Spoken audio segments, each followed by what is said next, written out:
Why did the Premier League break away from the Football League in 1992? In short, because of money. The world is obsessed with money, we live in a world where avarice reigns supreme, and because football executives worship money above all else. Well, that might be the short answer. But you know I don't do short answers here at HITC Sevens HQ. And yes, HITC Sevens HQ is a wall desk in the lounge of my very humble abode.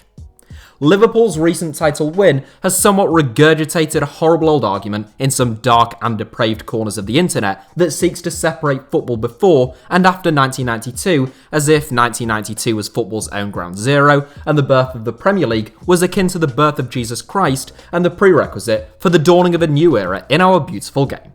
Personally, I believe that Sky Sports are largely to blame for this warped removal of all that happened prior to 1992, along with the Premier League themselves.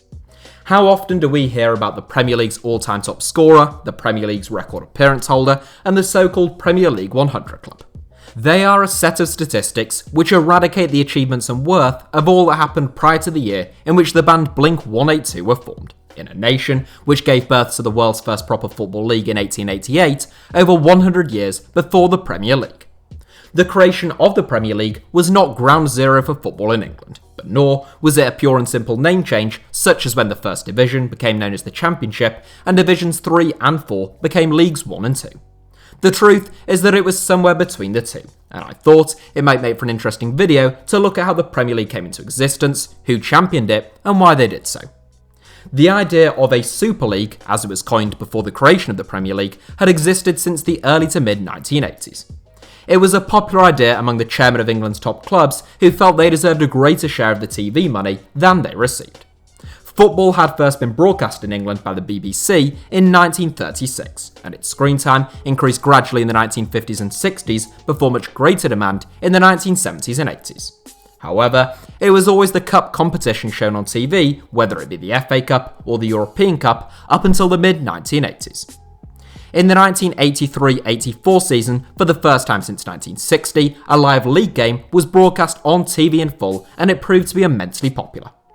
Having paid just £5.2 million for the 2-year broadcasting rights of Football League games in 1983, ITV had to pay £44 million in 1988, a huge increase which reflected the demand for league games on people's TVs.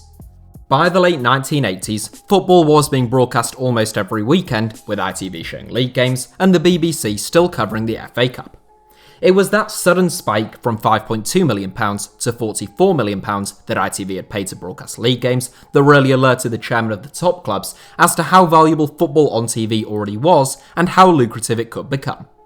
The big clubs were aware that they drew the largest TV audiences and were largely responsible for the increased revenue of the TV deals, yet the Football League distributed the revenue from the TV deals evenly throughout the rest of the Football League. Sensing their frustration and also potential opportunity, the managing director of London Weekend Television, Greg Dyke, approached the representatives of the league's so-called Big Five at that time, who were Tottenham, Manchester United, Liverpool, Everton and Arsenal. The club chairman wanted an increased slice of the TV money pie, meanwhile Dyke felt it would be more lucrative for ITV if only the bigger clubs featured on TV. This meeting in 1990 would be the first major step towards the so-called English Super League becoming a reality, but the seminal moment, in many respects, was a 1991 High Court ruling by Justice Rose, who ruled in favour of the Big Five and against the Football League in determining that the formation of a Premier League wasn't subject to judicial review, since the Football Association was governed by private law. The Big Five still needed the approval of the FA, but their timing couldn't have been better. When the Football Association ratified the breakaway of the Premier League from the Football League, their justification was that reducing the league from 22 to 20 teams would benefit the England national team, whose players would have played fewer games throughout the season and would subsequently be less exhausted heading into the European Championships and the World Cup.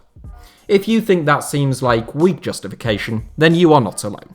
In truth, the Big Five approached the Football Association at a time when the FA had a fractured relationship with the Football League, and the FA saw the breakaway league as a potential opportunity to weaken the Football League.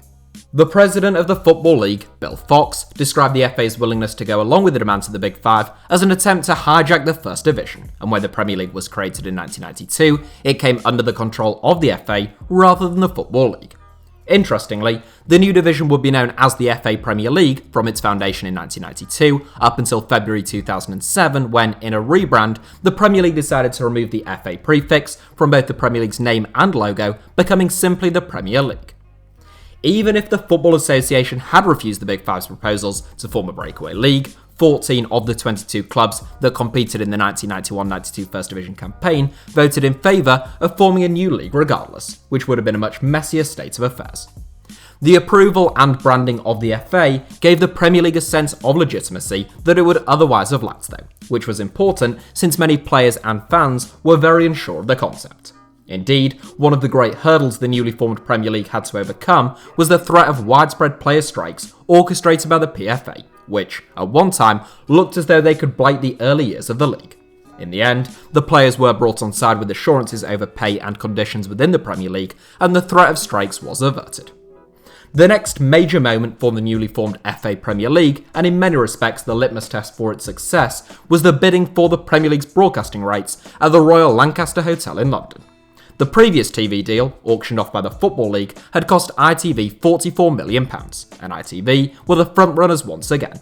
Greg Dyke had of course been instrumental in bringing the Big Five together and ultimately creating the Premier League, and ITV had planned to table a lucrative £205 million bid. However, ITV weren't the only broadcasters interested in the Premier League. Rupert Murdoch's company B-Sky B, which had recently been formed by the merger of Sky Television and British Satellite Broadcasting, began to take a real interest in the competition, along with Swiss Bank Corporation, who were keen on the idea of setting up the first football-only channel as a pay-per-view service. Aware of the serious competition, a panicked Greg Dyke and ITV increased their bid from £205 million to £262 million. But on the day of the meeting of the clubs at the Royal Lancaster Hotel, Alan Sugar was famously overheard telling representatives from B-Sky B to, quote, blow them out the water. And that is exactly what they did. B-Sky B had at one time approached ITV about a joint bid for broadcasting rights, but having been dismissed, they turned their attention to the BBC. The BBC couldn't afford to bid for live games, but it was keen to relaunch its regular Saturday night programme Match of the Day. The B-Sky B bid was worth £304 million over the next 5 years, a ludicrous amount of money at a time which sent shockwaves through the game. It had immediate knock-on effects in terms of transfers and wages, and many in the game weren't best pleased. Somewhat ironically in hindsight, Manchester City were among the most critical of the changing face of English football, calling for a limit to be imposed upon what they described as ludicrous transfer fees. Others were more concerned with the power B-Sky B had been handed over fixture scheduling in exchange for the vast sum they had stumped up. One of the biggest controversies was the disruption to the traditional 3 PM Saturday kickoff times, and particularly the idea of league games taking place on a Monday night. Alex Ferguson stated, "A deal was stampeded without consultation with the most important people in the game, the managers and the players whose livelihoods are at stake. It's the most ludicrous and backward decision football has taken. We managers must seriously question its wisdom." Close quote. Greg Dyke was reportedly furious. Having helped pioneer the new league, ITV were seen as the big losers, and they even saw legal action claiming a breach of obligation on the part of the Premier League. Whilst Dyke pointed to the fact that of the vote that went 14 votes to 6 in favour of B-Sky B's bid, the 6 that voted against were among the Premier League's 6 biggest clubs. It was to no avail, and the first Premier League game between Nottingham Forest and Liverpool was broadcast live on Sky Sports in full on August 16, 1992, with Forest winning 1-0. When the FA Premier League was first marketed in 1992, the slogan they came up with was "a whole new ballgame," and in many respects it was. The amount of money that has flooded into football at the highest level in this country in the 28 years since is beyond anything the chairman of the old Big Five could have anticipated. The Premier League has become the most lucrative football league on the planet and the most lucrative sporting league outside of North America. Whether the England national team has improved significantly in relation to the rest of the world as the FA had hoped is up for debate, but the quality of football on show in England's top flight has undoubtedly improved. Football at the highest level in England has never been better in terms of skill and athleticism, and the vast resources available to clubs has meant that Premier League teams can attract some of the best players from across the globe. The creation of the Premier League may also have saved B-Sky B, since the corporation was £2 billion in debt and losing a further £1.5 million a week at that time. The Premier League became Sky's flagship product, and the loyalty of football fans willing to stamp up a monthly subscription to watch matches has been cited as a significant factor in saving the Sky B and lining the pockets of one of the world's wealthiest and most morally bankrupt media moguls. The concentration of wealth among the top clubs has also created a monopolising effect upon the upper reaches of the English game though.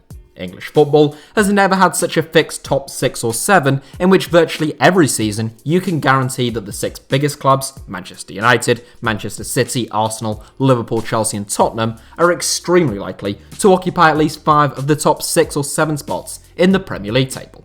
Whilst the finances in the Premier League have exploded, the most recent Premier League TV deal was worth £5 billion over just 3 years, the lack of filtering down means many lower league clubs are on the brink of extinction. Virtually no League 1 or 2 clubs are able to turn a profit, whilst many teams in the Championship are laden with dangerous amounts of debt. The Premier League is now on TV as often as reruns of Friends and The Simpsons, but actually attending matches has become increasingly unaffordable to the working man, woman, child and family with rising ticket prices. As clubs at the top of the Premier League fork out £50 million plus on individual signings, the Football League increasingly looks like a house of cards, crumbling at the seams, with the Premier League seemingly not yet having realised that without the foundations of the Football League beneath it, the standing of the Premier League will be greatly diminished and could just as easily crumble with it. So the Premier League has been a whole new ballgame, both for good and for bad, but it isn't a whole new sport. The Premier League represents more than just a name change, but it is primarily off the field rather than on it, in which it differentiates from the First Division, which preceded it by more than a century. It's still a game of 11-a-side, in which the objective is to outscore your opponent. Sir Jimmy Greaves is still English football's top scorer in the top flight, Peter Shilton is still the man with the most appearances, and the Real 100 Club is a list longer than the length of your arm. That is it for today's video. I hope you enjoyed it. Hit the like button if you did. Let me know your thoughts as ever in the comments. Feel free to follow me on Instagram and Twitter at HITC Sevens. And obviously do double check to make sure that you are subscribed to HITC Sevens, the fastest growing football channel on earth. Okay, I've made that fact up. But if you did all subscribe now, it probably would be true, which is all the more reason to do so.